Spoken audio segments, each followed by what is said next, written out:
अस्सलामु अलैकुम वरहमतुल्लाहि वबरकातुहू नहमदुहू व नसल्ली अला रसूलिहिल करीम अम्मा बाद।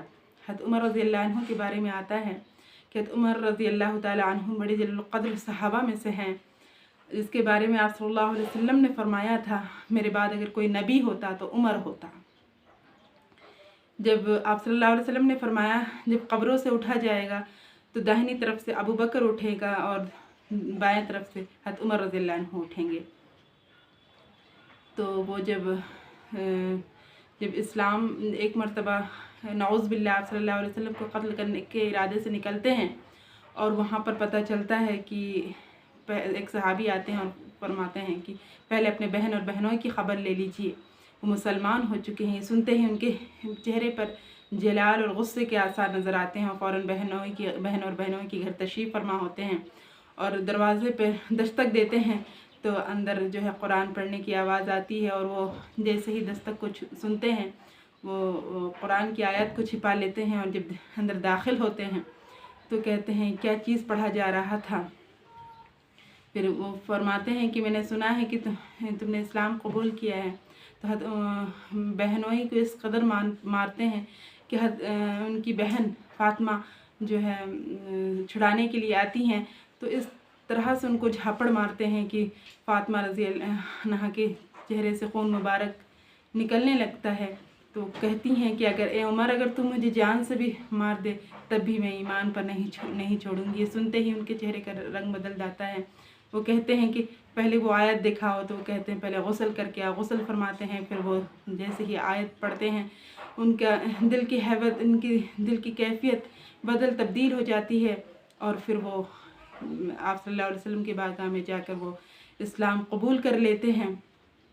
तो आप सल्लल्लाहु अलैहि वसल्लम ने दुआ की थी, अल्लाह हज़रत उमर या अबू जहल में से किसी को कबूल कर ले। तो हज़रत उमर के हक़ में ये दुआ कबूल हो गई।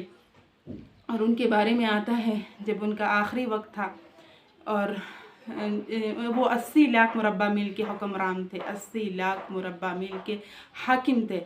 और उनके बारे में आता है वो बड़े गुर्बत की ज़िंदगी गुजारते थे और इतना होने के बावजूद पेवन लगे कपड़े पहनते थे, ना अच्छा खाते थे ना अच्छा पहनते थे। तो लोगों ने मशवरा किया कि उमर रज़ियल्लाहु अन्हु से कहा जाए कि वो अच्छा खाएं, अच्छा पहने।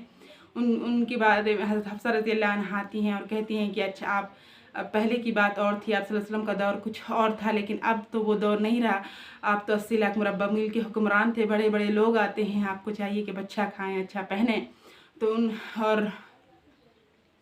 उनका चेहरे का रंग तब्दील हो गया। कहा कि अगर किसने ये बात लेकर कही, अगर मुझे पता चल जाए तो मैं मार कर उसे ठीक कर दूँ। और क्या तुम तो घरवाली हो, तुम तो जानती हो कि अल्लाह के रसूल सल्लल्लाहु अलैहि वसल्लम ने कभी पेट भर कर खाना खाया था। कहा आपसे ने कहा नहीं। तो कहा कि अगर एक मरतबा याद है ना, तुमने पेवन लगे दोहरा करके बिस्तर को बिछा दिया था, तहरा करके बिछा दिया था, तो आप सल्लल्लाहु अलैहि वसल्लम ने फरमाया था उसे वैसे ही कर दो, मुझे रात में उठने में मशक्क़त में डालती है ये वो, तो आप तुमने वैसे ही कर दिया था। हज़रत हफ्सा रज़ियल्लाहु ने कहा हाँ। तो इसी तरीके से क्या मैं आप सल्लल्लाहु अलैहि वसल्लम के तरीके को कैसे छोड़ सकता हूँ। तो ये थे वो जलील क़द्र नबी। जब उनका आखिरी वक्त आता है तो वो ज़मीन पर सर रखते हैं और दाढ़ी मुबारक को यूँ ज़मीन पर रगड़ते हैं और कहते हैं ए अल्लाह, अगर तूने उमर को माफ़ ना किया तो उमर हलाक हो जाएगा।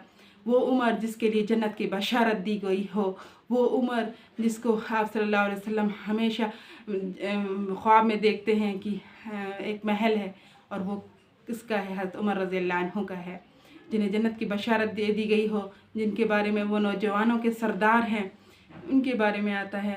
तो हज़रत उमर रज़ियल्लाहु रोते हैं क्या कि अगर हज़रत अली रज़ियल्लाहु कहते हैं कि अगर आप जो है आप इतना परेशान क्यों होते हैं। मैंने अल्लाह के नबी से हमेशा सुना कि मैं अबू बकर और उमर। तो हज़रत उमर रज़ियल्लाहु अन्हु कहते हैं क्या तुम मेरे जन्नत में जाने की गवाही दोगे। तो हज़रत अली रज़ियल्लाहु कहते नहीं, मेरा ये बेटा हसन देगा गवाही। तो इसी तरीके से आप हज़रत उमर रज़ियल्लाहु कहते हैं कि जाओ सहाबा से कहते हैं जाओ पूछ कर आओ हज़रत आयशा रज़ियल्लाहु ताला अन्हा से कि उमर जन्नतुल बक़ी में दफन होने की इजाज़त चाहता है। अगर इजाज़त मिले तो आना, अगर ना मिले तो ना आना, छोड़ देना। तो सहाबा कराम जाते हैं और पूछते हैं कि हज़रत उमर आपसे, अम्मा आयशा आप जन्नतुल बक़ी में दफन होने की इजाज़त मांगते हैं, आप सल्लल्लाहु अलैहि वसल्लम के दाहिने तरफ दफन होने की इजाज़त मांगते हैं। तो आप हज़रत आयशा रज़ियल्लाहु तआला अन्हा कहती हैं, ये जगह तो रोने लगती हैं और कहती हैं ये जगह तो मैंने अपने लिए रखी है थी। अगर हज़रत उमर रज़ियल्लाहु की ये ख्वाहिश है तो उमर को तरजीह हासिल है, क्योंकि हमेशा आप सल्लल्लाहु अलैहि वसल्लम हज़रत उमर रज़ियल्लाहु को याद किया करते थे। तो फिर उनको वही उन्हीं जगह जन्नतुल बक़ी में उनको दफनाया जाता है। फिर इस तरह से उनको दफन किया जाता है जन्नतुल बक़ी में। तो सोचने का मकाम है कि कितनी बड़ी बात है कि हज़रत उमर रज़ियल्लाहु अन्हु किस तरह से दीन के लिए इतनी खिदमतें, इतना उनका जाहो जलाल, इतना सब कुछ किया इस दीन के खातिर, कितनी तकलीफ़ें बर्दाश्त की, कितना। और वो उमर वो थे जिसको देख कर शैतान जो है रास्ता बदल लेता था। तो हमें भी चाहिए कि हम हज़रत उमर रज़ियल्लाहु अन्हु के जैसे शुजाअत, बहादुरी पैदा करें अपने अंदर, और उनके जैसा सहाबा के नक्शे कदम पर चलने वाला हम सब को बनना चाहिए। अल्लाह ताला हमें हज़रत उमर रज़ियल्लाहु अन्हु के जैसा जुर्रत अता फरमा। आमीन व आखिर दावाना अनिल हम्दुलिल्लाहि रब्बिल आलमीन। अस्सलामु अलैकुम व रहमतुल्लाहि व बरकातुहू।